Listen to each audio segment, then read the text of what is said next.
Well, hello there.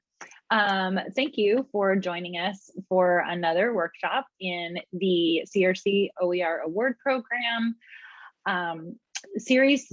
This next set of workshops is going to be focusing on Canvas course design and how you can integrate the OERs that you curate or create into your Canvas courses. And so today we're going to be working primarily with modules and pages. At the end of this workshop, you will be able to do the following in your Canvas course: create a module, add a page to a module, use the rich content editor, and using the rich content editor, link to some kind of resource from a page or embed that resource in a page. So I don't actually have a lot of slides today because most of the work that I'm going to be doing is in Canvas itself. Okay, so the first demo that I'm going to do is I'm going to demonstrate how to create a module. Now, what are modules? Modules, I like to think of them as chapters of a book. So if you imagine your Canvas course as a book, and it includes all of the learning resources and activities that your students are going to be accessing over the course of the semester, then each module represents a discrete learning unit or chapter of that book. And if we look at this particular course, which in the last workshop, I demonstrated how to import a LibreText into a Canvas course. So you can go back and watch the ZTC accessibility workshop from last week. And you will see in here that this is essentially, the modules area is essentially organized by chapter, and each page inside of the module is, or each link in this case inside of the module is like a chapter page. And so this particular setup that I've got from importing a LibreText into a Canvas course is okay. But as far as course design goes, it's kind of missing some stuff, right? There's no instructions in here. There's nothing that helps the student understand how they should interact with the content. There are no goals for the week. There are no assessments. And there's no kind of bookends for the chapter, like an introduction and an ending for the class component, not just the chapter.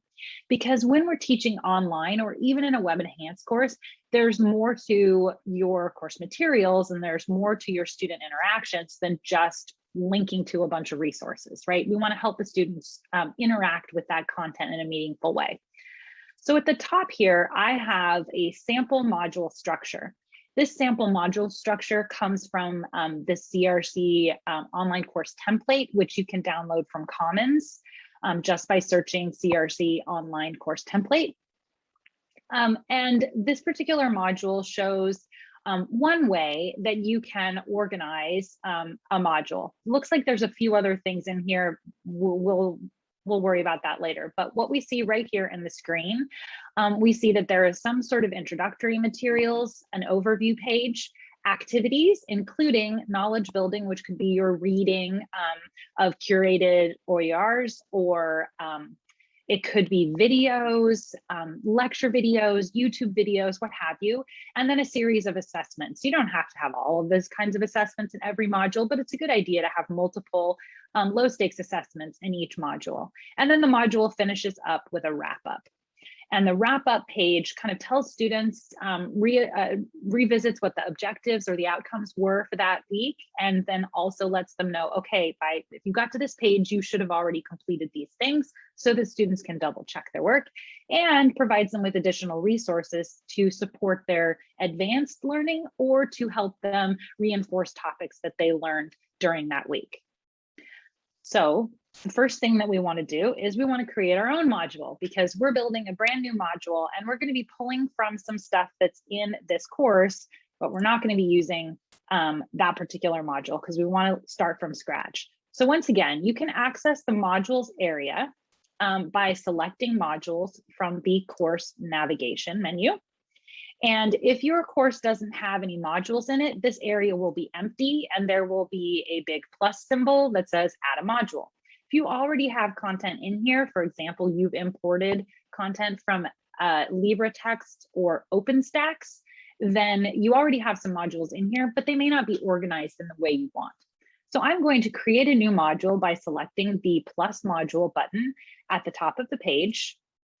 And this is going to open up a dialog box. And so my module is going to be module 3, cells, because that's the one that I'm going to practice making today, is the cells. Now, the only disadvantage of this particular feature in Canvas is that it places the new module at the bottom instead of at the top. So I'm going to use my end button on my keyboard to navigate to the bottom. And then I'm going to use the 3 little dots or more options menu that is just across from the name of the module. And I'm going to move the module to the very top of my Canvas page because I want to be able to access it easily. So once I do that, it should relocate it to the top. Now you'll notice that there is an option here in an empty module to drop files and drag them from your hard drive and add them to the module. I'm going to discourage this because when we upload files in this way, it just basically creates a link to a file, and there are no instructions associated with how students should interact with that file. If a student is using a mobile device, they may easily get lost and have a hard time remembering what they're supposed to be doing because they can only basically have like a single tab open at any time. So instead of dropping your files that you've downloaded or you've created, we're going to instead add them to pages, okay? And as I mentioned in my previous example, I want to start off with an overview page that's going to set the stage for the week. So using the plus button that is across from the name of the module, I am going to select from the pull down menu, page, create a page, and then I'm going to give it a name, module 3 overview. Cells. Okay, so there we go. Add that. All right, so you'll notice that there are these little kind of do not enter symbols, and these refer to whether or not the module is published or the page is published. I like keeping these unpublished until I know I'm done with all of the content, and then I will publish at the end. That way students don't have access to a module that is in progress or under construction. So I'm going to select this overview page. And there's nothing here yet because I still need to add content. So I'm going to use the edit feature. And then I'm actually going to go over to another course where I've already created the content for this. You don't have to watch me type anything out on this video. Okay, so what I'm going to do is I'm going to copy some text and I'm just going to paste it in here. Okay, so now we have an introductory page that includes the topic of that particular module, some introductory material, a list of learning objectives, and a checklist for what students will be doing over the course of the week. It's a really good idea to include the learning objectives and a checklist at the beginning. That way students can plan their time and they know kind of what is being expected of them as they go through the work. If you have not attended my backward design workshop, that was the first workshop in the CRC OER Award Program series on course design, definitely do that because the workshop discusses how to use Bloom's taxonomy to develop unit level objectives before you actually start plugging content into your course. I'm going to demonstrate also on this page how to format text and how to add a video to this page. So you'll notice that I've got some text here that's bold, some that's highlighted, and some that is formatted a little bit larger than the other. So this particular text here, I'm actually going to clear the formatting here for a moment to just show you. So there are some options for how to make text have more emphasis. If you're going to be using a block of text as like a placeholder or a section divider in a page, then we suggest using headings because that is the most accessible option for users with screen readers. The first heading option that you should always select when you have your main heading on a page, the first heading on the page will be heading 2. Headings need to be appropriately nested. So if you have a subheading, your next subheading would be heading level 3. I don't want to go to heading level 4, even if I like the font size of heading level 4, because that skips a heading and it can make the outline that a screen reader accesses a little convoluted. If you don't like the format of this title or of heading 2, you can always make it bold, you can make it italics, you can even change the font if you want it larger or smaller. It's totally up to you. I'm using this little clear formatting button that's under the more options menu. I love this feature. So I'm going to click that and it's going to take it back to the default setting for headings. Personally, I find the heading 2 is a little bit big, but I'm too lazy to reformat every single heading 2 in my class. So I just leave it as is and deal with it. Okay, let's see, other formatting options that I want to point out on this page. You'll notice that there are bullets associated with these. I didn't use any special insert symbol feature or anything like that. All I did was use the bulleted list icon from the menu. And there's a couple of ways on the rich content editor that you can add bulleted lists. You can select the bulleted list icon and then decide, how you want it listed, but you definitely want to make sure that you have your stuff that's in a list. Bulleted lists are for unordered lists. Oh, check that out. This particular item here, I somehow managed to add it to the list, but it's supposed to be a heading. So I'm going to remove that and turn it into a heading 3. There's another way to format your lists, and that is using the format button, I think. Oh, no, maybe it's the insert button. I never use these buttons up here. Somewhere in here. No. Oh my goodness. There we go. That shows you just how much I don't use the formatting tools. It must be blocks, fonts. My gosh.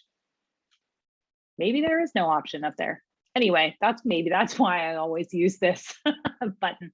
One thing to keep in mind is if your screen size changes, let me see, I just lost my screen here for a moment. If you have a smaller screen size, okay, you may not see the bulleted list feature. So you'll have to push some more options, the 3 little dots menu, to get back to your list. So depending on the size of your monitor, that may float around a little bit. Okay. All right, so now I want to demonstrate how to use the rich content editor to embed a video. Now, I used Canvas Studio earlier this morning to record a video. And so instead of actually going back to Canvas Studio, I am going to, I've created an extra line here, and I am going to use this plugin feature to access Canvas Studio.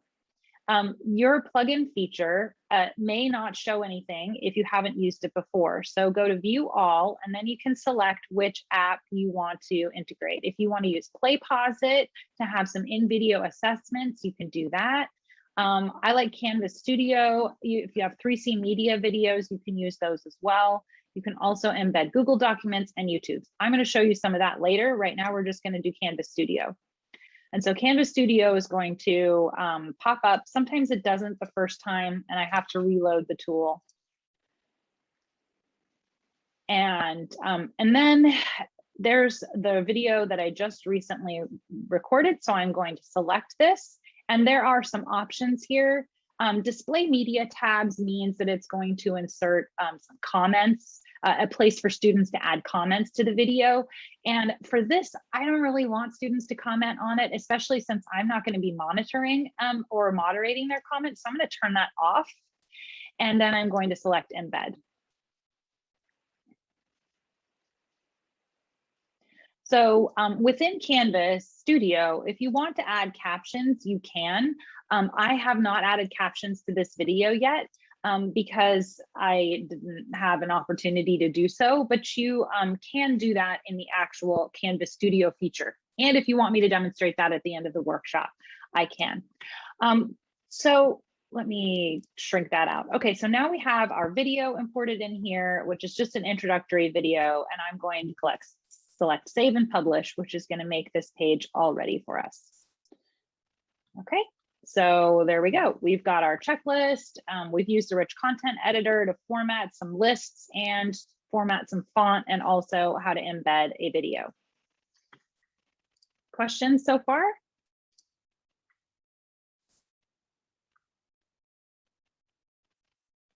Okay, so let's see. So now let's talk about how we're going to add some of our OER to our module.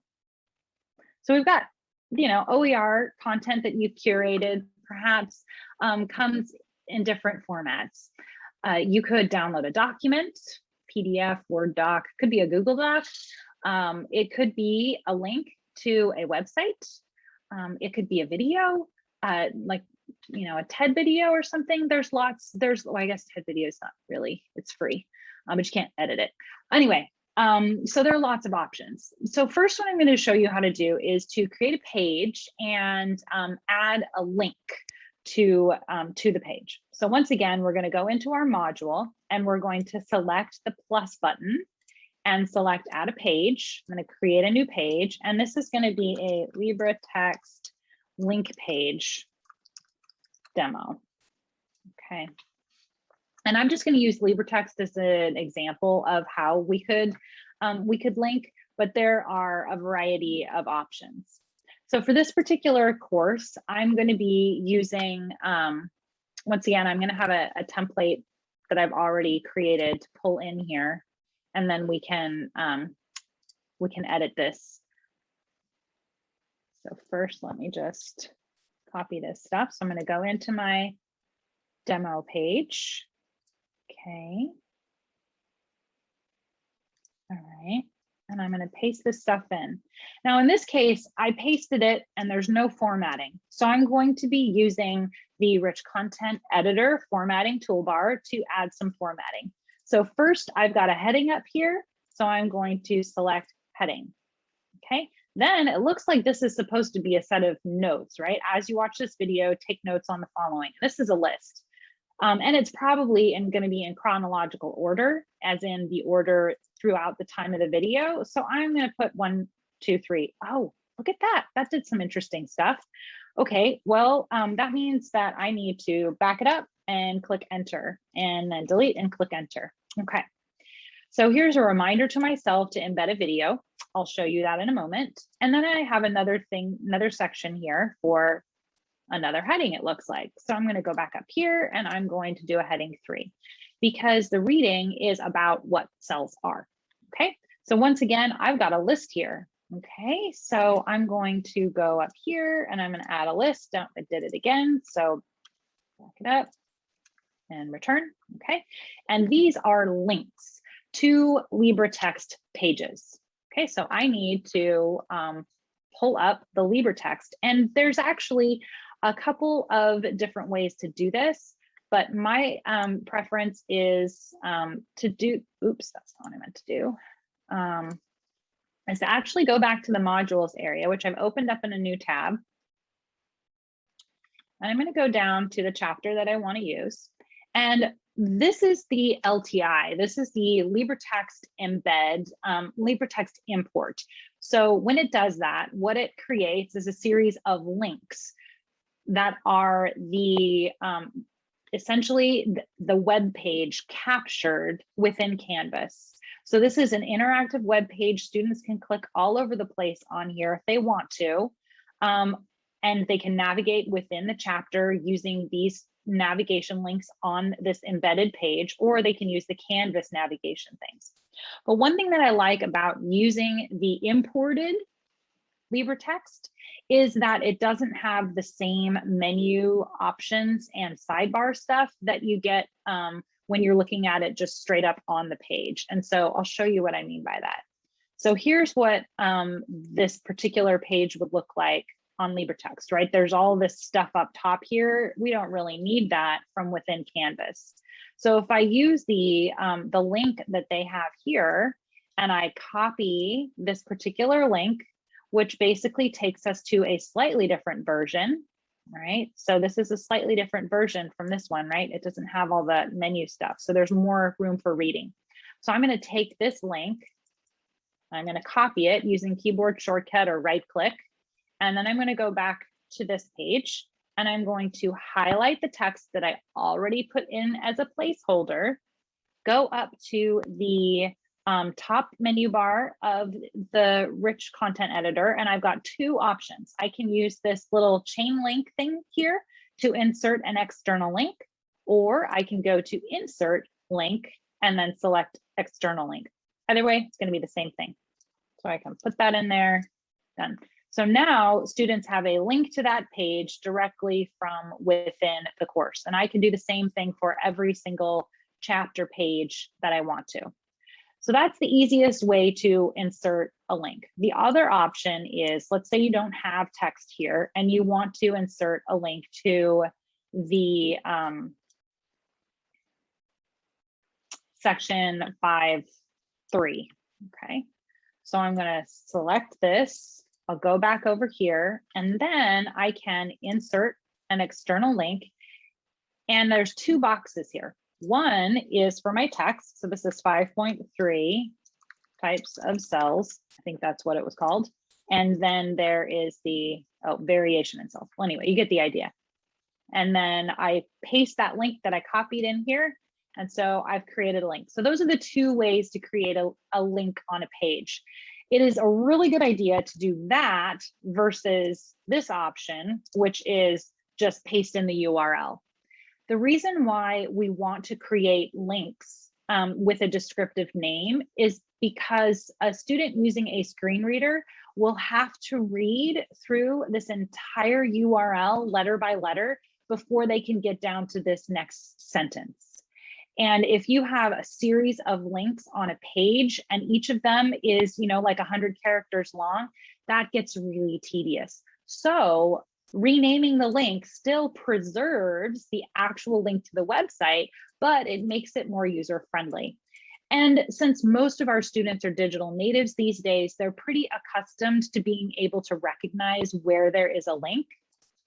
And also, when we save a page like this, there is going to be a little arrow that appears that kind of indicates that this underlined text is a link anyway.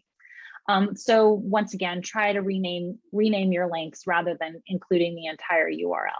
All right, so next I want to demonstrate how to insert a YouTube video, because I don't know about you, but I came across really awesome YouTube videos when I was developing my OER outline. And so the way that I can do that is by, once again, using this external tool option and selecting YouTube this time. Okay. And in this case, I want to import a URL from this is my OER outline for my class. And I already captured the link here in my Google Doc. So I'm going to copy that link, and then I'm going to go back to my page and paste the share link in there.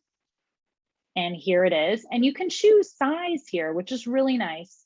So, small is good if you've got a really long page and you want to preserve stuff.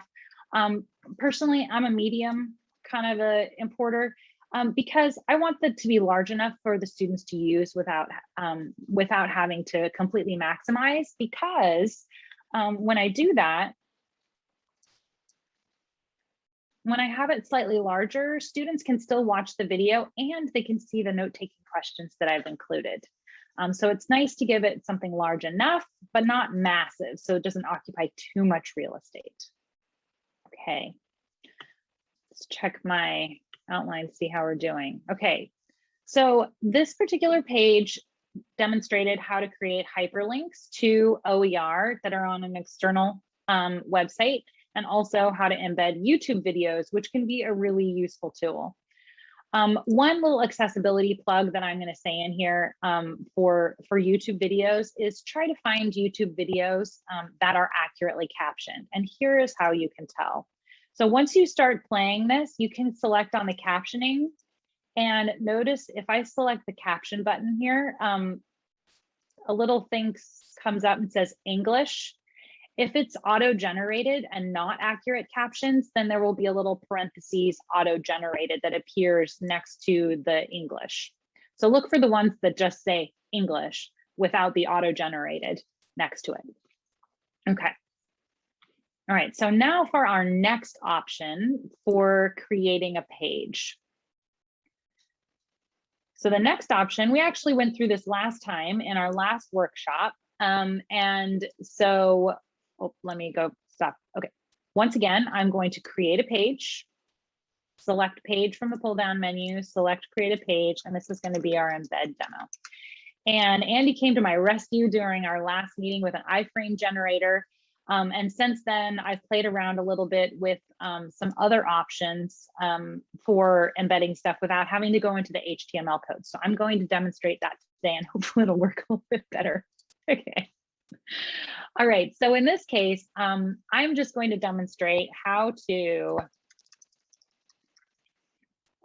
create a page that has an embedded web resource right within the page. Okay, so we've got reading instructions. Once again, that's going to be my heading 2.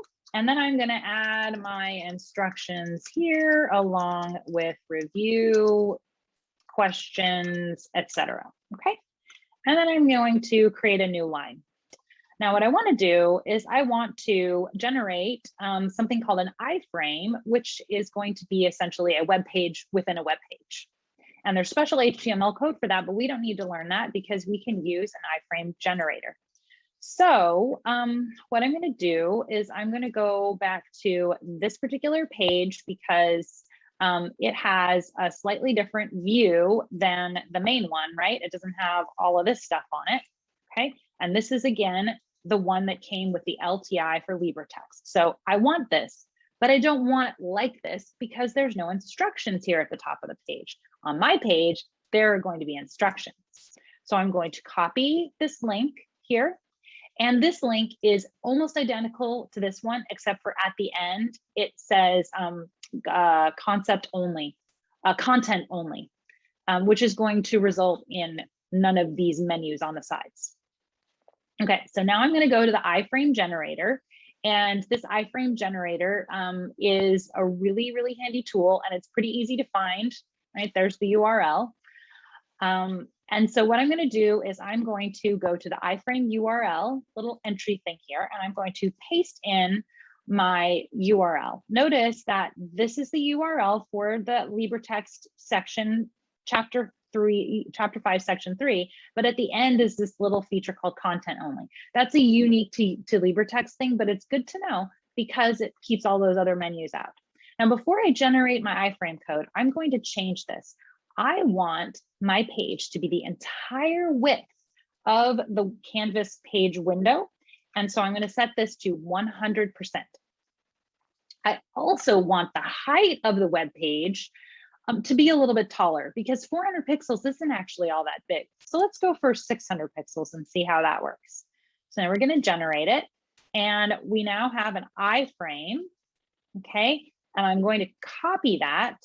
I will go back to my embed page, and there is this wonderful little tool in Canvas, again in the more options or in the insert, which is the embed, it looks like a little cloud. Can you see that? So we're going to select the embed, and I'm going to paste my iFrame in there and select submit. And so now what we have is the page embedded right within my instructions. I'm going to save and publish that, see how it looks.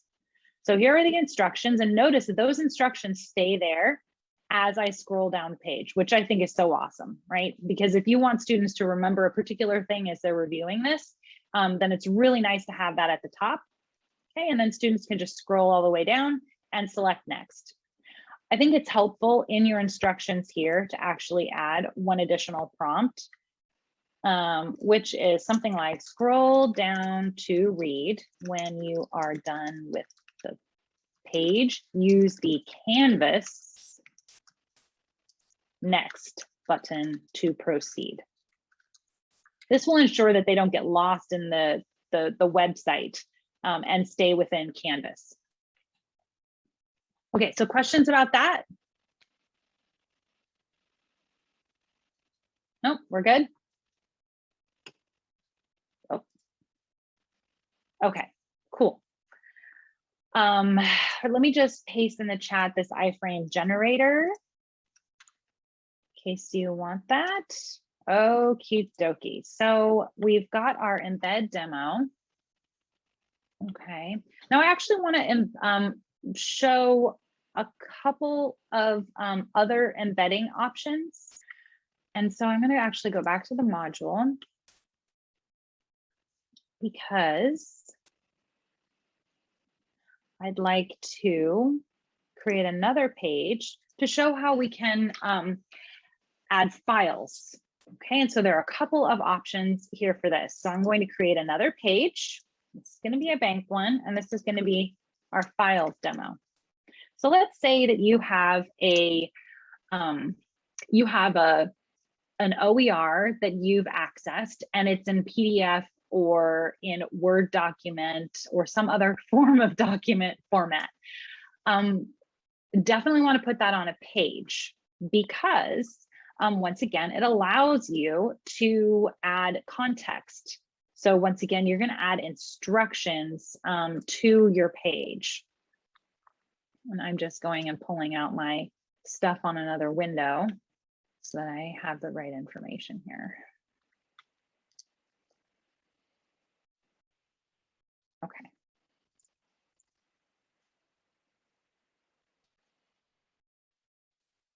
So the first thing we're going to do is we're going to, so read this. That's not really a good prompt, right? But we want to make sure we have some kind of heading, some kind of heading at the beginning of the page, and then instructions for reading. Okay, you can tell students that they can preview the document right here on the page or download it in a variety of formats, because the nice part about putting a document on a page allows us students to access Ally, which is a wonderful feature, and Ally will also give us an idea about the accessibility of our content. Okay, so what I'm going to do is I want to link to a file that I have on my computer that I downloaded.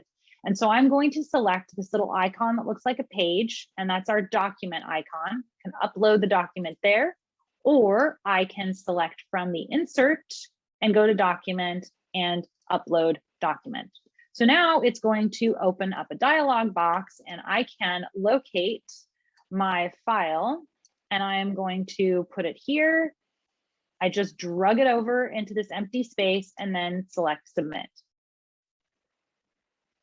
This is going to upload that document. It's a massive document, so might not have been the best choice for this particular activity.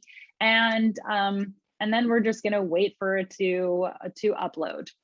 I wonder if that was perhaps not the best option because I can't seem to do anything else while I'm waiting. Great. Let's cancel that. Okay, let's try this again. We'll do a different file this time.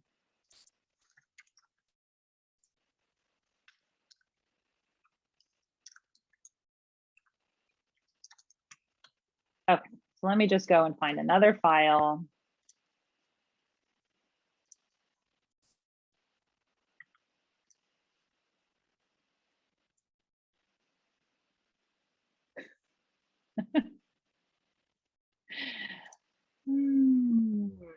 All right, well, I gotta find one that's actually not accessible. Let's try this. Okay. So I'm going to go and I'm going to upload a document. I'm going to select one from my files area and I am going to select submit. Let's see if this goes a little bit faster. Okay, that went a lot faster. Awesome. Okay, so here's my file, but I can't see it right now, right? All I can see is the link to the file. That's okay. Don't need to worry. I'm going to change the name of this because I don't want it to actually be the name of the file because it's not very informative. So I'm going to select on this and I'm going to select linked options, and then I'm going to change this. So this is going to be review questions for cells chapter, let's say. Okay. And then we're going to select that. All right, so now we have a new link, and then I'm going to select save. Now, oh, Ally has already gone through this file and it is giving me a red gauge. Uh-oh, that means this is not accessible and there's some work that I can do. If I select on the accessibility score dial, it will tell me that this is an untagged PDF, how to tag this file. Oh man, what I can tell you is that if you get that alert on a PDF, you should probably try to find the original source file, like a Word document, because it is extremely challenging to go through and tag an entire PDF document. So yeah, so an untagged PDF basically means that it's very difficult for a screen reader to navigate because all of this font is treated as basically the same. There's no formatting on here, no headings. The table is not formatted correctly. These aren't actually numbered lists, blah, blah, blah. Okay, so not ideal. Regardless of the status of this file, students now have the option to preview it right on the page. Oh, it doesn't work for me. Let's try student view. Oh, not available. Right, I forgot to publish it. Let's try publishing it. Now let's try student view. What? Where'd my file go? Oh, I can't see it because the module is locked. Oh my goodness. Okay. Publish that. I'm going to publish the module because my pretend student couldn't see this page. And then I'm going to go into student view again. And now I'm going to try to preview this. Okay, it's not working right now. But often what happens after a file has been in your Canvas course for a while, the preview option will actually be an inline preview. I may have selected something wrong here when I uploaded this file. So let's see if I can change that.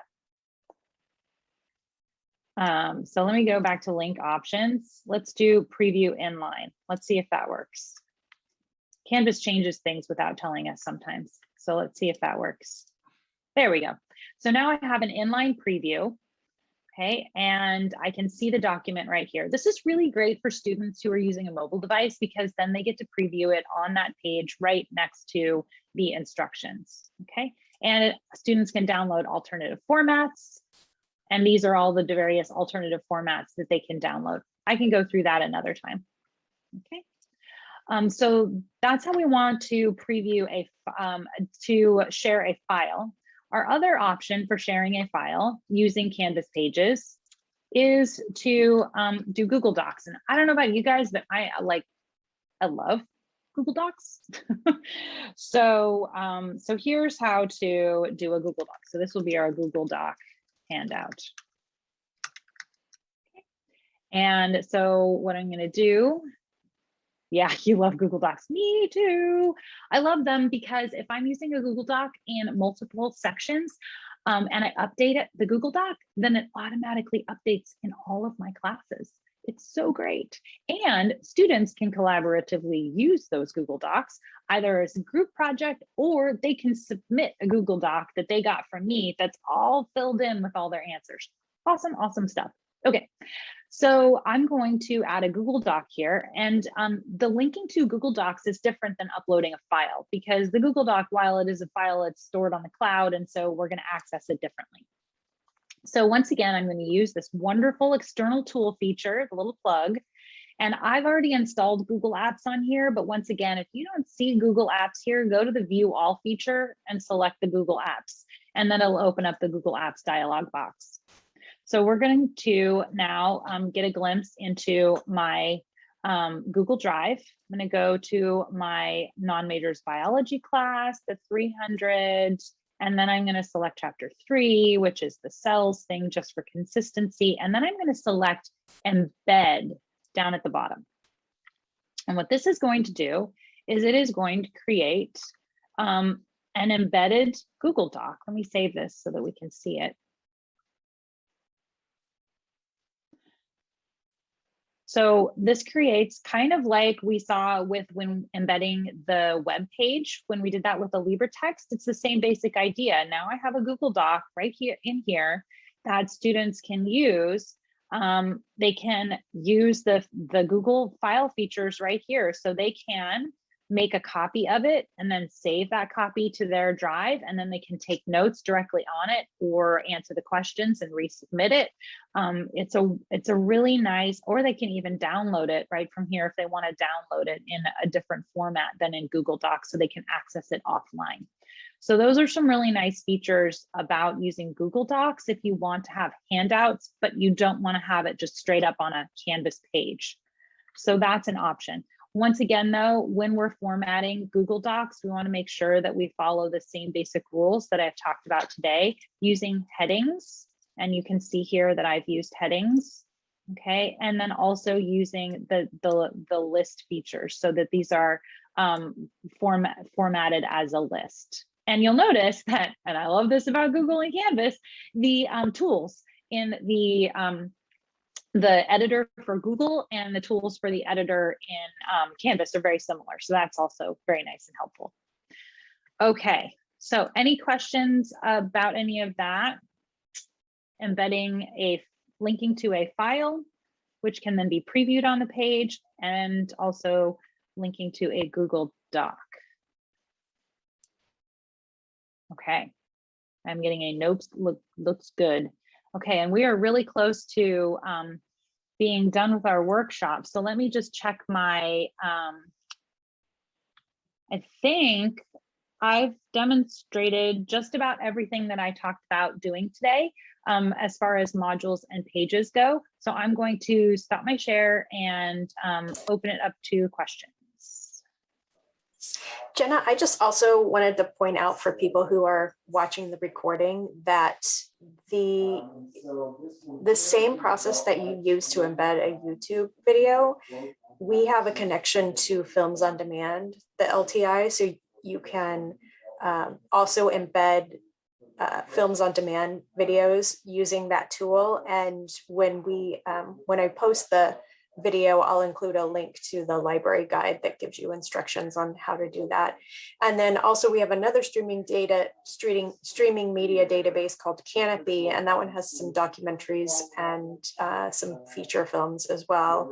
And that one also, we don't have an LTI with that one, so you're not going to use that same little plug tool, but you can use the embed tool that you used for the LibreText example, and you can get the code from Canopy, and we have a guide for that as well. So I'll post. Okay, great. I was just going to ask, should we film a little demonstration of that? But you have a library guide for it. That's awesome.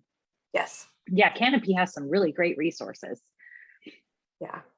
Paige, I'll put those links in chat in case you need them. And the same also goes for TED Talks. So if you are using a lot of TED Talks in your course, you can obviously have them access the TED Talks from YouTube, but that often creates a series of related video suggestions at the end of the video that you may not want students to get distracted by.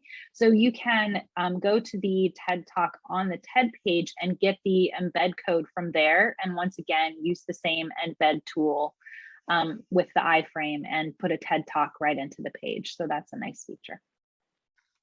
Is there a way to embed an assignment into a page so that students can turn things in right there? Well, yes, there is, except for it doesn't create a gradebook item if you do it in a page. So you can certainly put a Google Doc assignment on a page, but then you have to go and grade it somewhere else. So it's probably better to use the same basic workflow as we talked about with embedding a Google Doc, and you can do that in a Canvas assignment. Google has some plans to update their LTI at some point, and I don't know exactly when that's going to happen. And I don't know if they're going to be preserving the Google Cloud assignment that they currently have. So I don't really want to demonstrate that if it's just going to go away. But yes, you can share a Google file with your students. When they save it, it creates a version on their Google Drive, and then they can submit that using the file submission option. When you have Google Drive enabled in your course, there will automatically be a Google Drive tab in the file submission entry box that shows up at the bottom of the page when students want to submit. They can select from Google Drive. And what that will do is we'll create a static version of that assignment in SpeedGrader so that you can grade their Google submission. Okay. Does that answer your question? Yeah, I have been embedding like the PDFs of the assignments into the assignment itself, but I just wondered if there was like a better way to do that.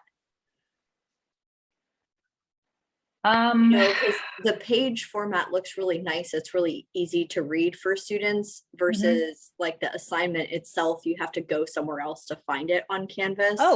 Okay. I've got you on that one. Let me share my screen. I can show you something. Which one am I on? There we go. Let me show you something cool. So if we go into modules, right? Let's say I want to add an assignment where students are going to be editing this document that you talked about. So I'm going to select the add option and I'm going to create a new assignment. And this is going to be my, homework number 1. Okay. Add that item. And now that appears right within my module. And so I can edit this just as I would with a regular assignment, right? I can add instructions. So I can add instructions using the rich content editor. I can link to a file just the way we did on a regular page. I can add a point value. I can decide what kind of submission. So if it's going to be online, then I can decide I want them to do a file upload.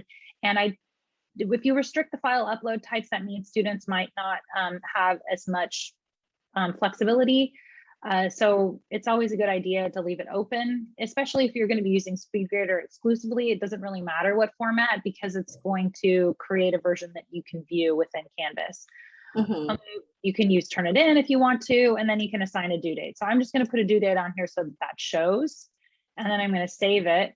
And so if we go back to modules, now in the workflow of the student's week is a homework. And if I want them to complete this homework after they watch the first video, then I can put the homework right there so that as they go through the module, right, they go through this stuff, they watch this video, they read these textbook chapters, and then they get to their homework assignment. Okay. Does that answer your question? Yeah. I just wanted to make sure that that's like good accessibility via phone, because I know that a lot of students turn in their work with their phone. So I just wanted to make sure that that's like what you recommend in terms of like accessibility and student view and that kind of stuff. Well, if there's any way for you to convert your PDF homework assignments into actual questions on an untimed quiz, that would be more accessible. Okay. If you, the PDF, if it has equations that have been like handwritten or equations that have been created using like symbols, but not math type, right, then that's not going to be accessible to a screen reader user. What is the reasoning for using a PDF versus a Google Doc? I mean, a Word document? Because math, just like math typing is almost always done exclusively in LaTeX. And then that's basically a computer coding language, and it prints to a PDF. Got it. Okay. So the rich content editor does allow for you to use LaTeX in the rich content editor. So you can add the question using LaTeX in a quiz question. And then students, if you set it as an essay question, students will also have access to using LaTeX while they're entering in their answer. Okay. Have you seen that demonstrated before? I haven't used the LaTeX code within the questions before, but I doubt the student end is something that I would need. I can't imagine a student using LaTeX to input their answer. So they would, do multiple choice or something like that instead. Yeah, or yeah, file and I mean, you upload or can. something. I mean, you can. I mean, I'm not a math person, and the equation editor within Canvas is pretty intuitive. Mhm. So it would be possible if you wanted students to enter an equation or demonstrate a solution that they could do it. It might be time consuming, but they can definitely do it. Mhm. Okay, so the other, the other option is using math type, which we have a limited license for. Yeah. And math type embeds within Word, right? Microsoft Word, and you can add those equations right into a Word document, and that will allow you to edit the Word document and create additional formatting that you might not be able to do just using the straight up editor. Mhm. And then that Word document you would then upload or upload the Word document, and it would be more accessible. I attended a math equations accessibility workshop last year, and they strongly recommended using math type and Word documents to create the most accessible equations. Okay. Thank you. If you have more questions about that, feel free to just shoot me an email, or we can Zoom about it. And I can also direct you to the host of that workshop if you want to see if he's got any more workshops coming up or has some more suggestions. Yeah, thanks. Okay, cool. All right, well, I think that does it. So let's stop this recording. Thank you, everybody. And you know where to find Andy and I if you have questions.